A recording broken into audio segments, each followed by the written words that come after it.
Okay, today I'm going to teach you how to turn a pinch pot into either a monster or a fish or a frog. So we're going to use a pinch pot in slab strategies mostly.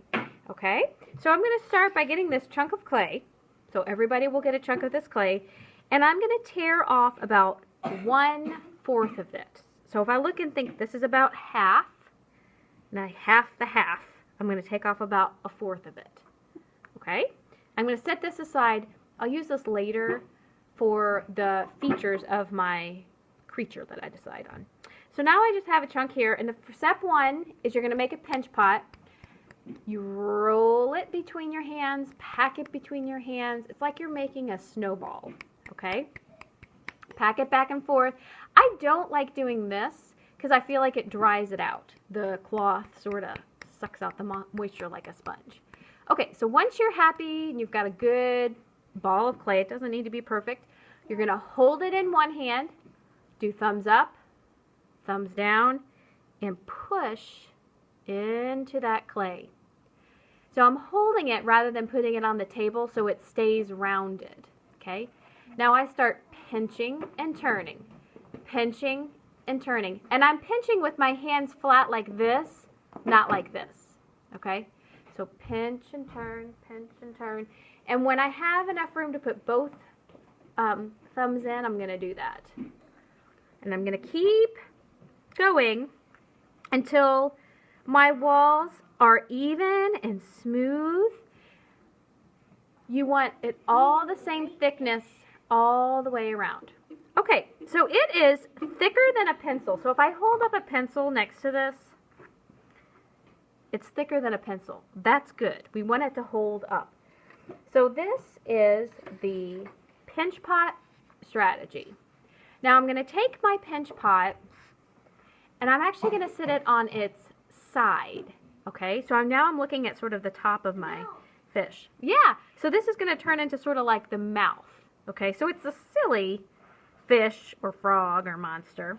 I think I'm going to make mine a monster. Okay, now before I move on, do you see how there's sort of some cracks and such in this? I'm going to, yeah, it's old. I'm going to take some slip and sort of squeeze it out. Slip is that mixture of clay and water. And I'm going to add a little bit to my pinch pot. Slip is like glue, and it's also like lotion. You don't want too much because then it'll just get kind of droopy. And then I'm going to rub it in. Okay? This will help me with the texture of my pinch pot. Texture is an element of art. So, speaking of the elements of art, this is a form, not a shape. I've made a pinch pot form. Forms are three-dimensional. Okay, so there's that. Next, the slab technique. So I'm going to take the rest of my clay. Could you give me a rolling pin, please? And I'm going to use a rolling pin. Thank you, that's it. To kind of flatten it out into sort of a pinch pot. Excuse me, a slab. This is called the slab strategy. So I take it. I put both of my hands down. I'm really not even using the handles. And there you go. This is a small amount, so it's going to roll out fast. Are you allowed to use the handles? Okay. You should not use the handles or bang on it. Okay, so now I have my slab. If I want to use this to make, for example, some little feet, it's kind of like drawing on a piece of paper. So I'm going to just sort of draw the foot that I want. If I like it, I go for it. If I don't like it, you can kind of erase it with your finger, but I did like it. And then I'm going to take this clay tool and carve all the way down. Okay. And then I would attach this to the bottom of my monster for his feet.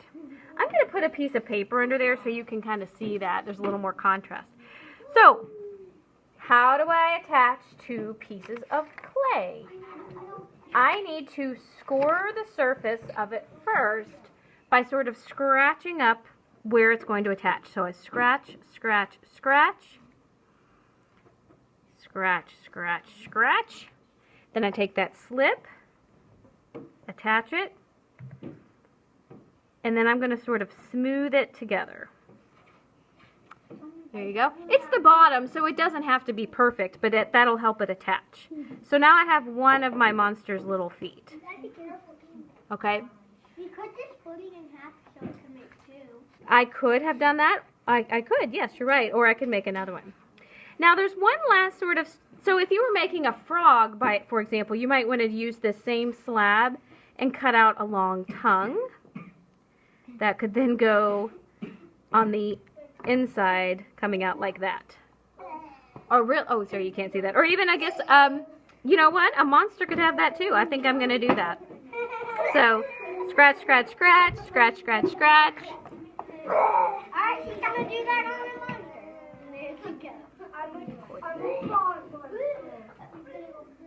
Okay? No. Okay?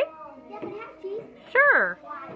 All right, there's one last sort of strategy I want to show you. And that is where I could just take some of this extra clay and roll it into a ball. Yes. For all of them, the fish, the monster, anything. So I want you to think of kind of like a googly eye. So I've got a little round ball. I'm going to take the end of like a pencil or a clay tool and actually poke it in there. Okay? And then when I attach it, I score, scratch, scratch, scratch. Are we going to eventually paint it when it's and slip and attach. Okay, so there you have the beginning of that. Now, you could, if you're feeling adventurous, do a simple coil where mostly I've just rolled it in my hands. Or I could roll it on the table and attach that too if I wanted to make like a funny antenna for my monster. I'll put it more on the screen. Okay, got it? Those are the clay hand building strategies you'll use. You're using the element of form, the element of texture, and when we add color to them, we'll be adding the element of color. All right. See you soon.